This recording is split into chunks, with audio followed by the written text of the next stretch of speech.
বন্ধু, তোমরা সবাই কেমন আছো? আশা করি সবাই খুব ভালো আছে আর আমিও খুব ভালো আছি। তো আজকে আবার একটা ভিডিও নিয়ে চলে এসেছি, মানে রেসিপি নিয়ে চলে এসেছি তোমাদের সাথে। তো এখন প্রায় সন্ধ্যা হয়ে গেছে, একটু পরে যাবো ডাক্তারের কাছে, তার আগে হচ্ছে একটু রাতের জন্য কিছু বানিয়ে নেবো। তো আজকে লোটে মাছ ছিল, একটু দেখি লোটে মাছ দিয়ে কী করা যায়। আর চলো টাটা, একটু পরে তোমার সাথে দেখা হচ্ছে। সব করে আসলে তারপর ডাক্তার কাছে যাবো চেক আপ করতে, ঠিক চেক আপ করতেও না আর কি, মানে সব ব্লাড টেস্টের রিপোর্ট দিয়েছিল আগের মাসে, সেগুলো দেখাতে যাবো। চলো টাটা, রান্নাটা করে নিই, তারপরে দেখা হচ্ছে। তো এখানে দেখতেই পাচ্ছ, আমি এখানে লোটে মাছগুলো সব ধুয়ে কেটে ঠেটে রেখে দিয়েছি, মানে মা কেটে রেখে দিয়েছিল।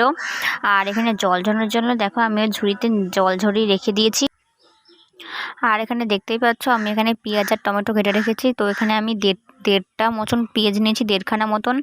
আর এখানে আমি একটা গোটা টমেটো নিয়ে নিয়েছি, একটু মাঝারি সাইজ। আর এখানে আমি দেখো কড়াইটা বসিয়ে দিয়েছি গরম করার জন্য। তো এবার গরম হলে তেলটা দিয়ে দেবো। তো এখানে আমি ফোড়নের জন্য দিচ্ছি জিরা, একটা শুকনো লঙ্কা। তোমরা চাইলে আরও কিছু অ্যাড করতে পারো, তেজপাতা বা অন্য কিছু গরম মশলা। তো আমি এখানে জিরে আর একটা গোটা লঙ্কা দিয়েছিলাম, শুকনো লঙ্কা। আর তারপরে এখানে দেখো যে পেঁয়াজটা আমি কুচি কুচি করে রেখেছিলাম, দেড়টা পেঁয়াজ। তো সেখানে আমরা এখানে পেঁয়াজটা দিয়ে নিয়েছি, হালকা একটু ভাজা হয়ে যাওয়ার পর তারপর আমরা টমেটোটা দিয়ে নেব। তো এখানে টমেটো দিয়ে কিন্তু আমি হালকা লবণ দিয়ে নিয়েছি, কারণ টমেটোটা দিয়ে কিন্তু লবণটা না দিলে কিন্তু সেটা মজবে না, আর সেটা কিন্তু সেরকমভাবে গলবে না, আর না গললে কিন্তু সেভাবে খাওয়া যাবে না। আর আমার ভাই মানে একটু টমেটো খেতে অপছন্দই করে, তো কালকে বুঝতেই পারিনি খেয়ে যে এটা টমেটো দেওয়া হয়েছিল। টমেটোটা ওকে একদমই পছন্দ করে না। তো এভাবে আমরা মানে পুরোটা ভেজে নিলাম আমি। ভাজা হয়ে যাওয়ার পরে তারপরে এখানে আমি যে পেস্টটা রেখে দিয়েছিলাম করে, পেস্টের ভিতর রেখেছিলাম আদা, রসুন আর এখানে শুকনো লঙ্কা দিয়েছিলাম। শুকনো লঙ্কাটা আমি একটু মানে শুকনো লঙ্কা দিয়েছিলাম, গুঁড়োটা পরে দিয়েছিলাম, কারণ শুকনো লঙ্কা দিলে এটা ঝাল ঝাল হবে আর খেতেও বেশ মজা হবে। যেহেতু লোটে মাছের ঝাল করছি, সেটা ঝাল না হলে তো ভালো লাগবে না খেতে, ওই জন্য এখানে শুকনো লঙ্কা পেস্ট করে দিয়েছি। আর এখানে আমি জিরেটা পেস্ট করে নিই, জিরে এখানে গুঁড়ো অ্যাড করব। আর এখানে কী গুঁড়ো অ্যাড করি সেটা তোমরা দেখতে থাকো।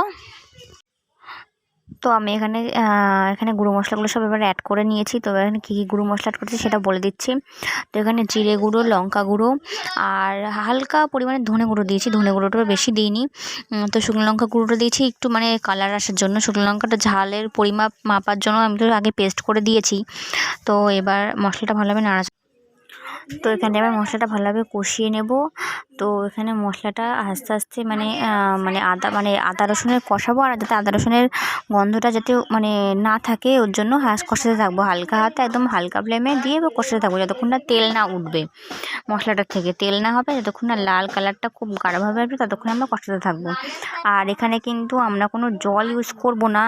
আর তোমরা জানো যেহেতু যে আমি লোটে মাছটা এখানে ভাজিনি, তো না ভেজে কীভাবে গোটা গোটা লোটে মাছ রান্না করে যায় সেটা তোমরা পুরো রেসিপিটা দেখতে থাকো, তাহলে তোমরা রান্নাটা পুরোটা বুঝতে পারবে। তো এভাবে যাতে আদা রসুনের গন্ধটা চলে যায় ওর জন্য আমি পুরোটা মশলাটা কষিয়ে নিচ্ছি। কষানো হয়ে গেলে তারপরে আমি সব মানে মাছগুলো দিয়ে নেবো। তো দেখো পুরো লাল গেছে। তো এখানে দেখতেই পাচ্ছ আমার কিন্তু মশলাটা পুরোটা কষানো হয়ে গেছে। আর এখানে দেখো মশলা থেকে কিন্তু তেল বেরানো শুরু হয়ে গেছে। আর তারপরে আমি কিন্তু এখানে গোটা গোটা লোটে মাছগুলো দিয়ে দিচ্ছি। তোমরা চাইলে এখানে কিন্তু পুরো গোটা মাছই রাখতে পারো। তো আমি এখানে একটা মাছ দুফালি করে কেটে নিয়েছিলাম। এবার তো সেটা এবার পুরোটা আমি দিয়ে নিচ্ছি আস্তে করে। আর এখানে আমি 500 গ্রামের মতন আমি লোটে মাছ নিয়েছিলাম। আর যেমন তোমরা লোটে মাছ নেবে তেমন তোমরা মশলার পরিমাণটা দেবে, কিন্তু এটা কিন্তু রেসিপিটা কিন্তু মশলা কম দিলে কিন্তু রেসিপিটা তেমন ভালো লাগবে না খেতে। আর এটা কিন্তু মাংসর থেকে খুবই সত্যিই সুন্দর খেতে, তোমরা একবার ট্রাই করে দেখো প্লিজ সবাই। আর এটা আমরা হালকা হাতে এবার নাড়াচাড়া করে নেবো। এখন তো মাছটা একটু শক্ত আছে, সেজন্য নাড়াচাড়া করবো। আর পরে কীভাবে করি সেটা তোমরা পুরোটা দেখতে থাকো।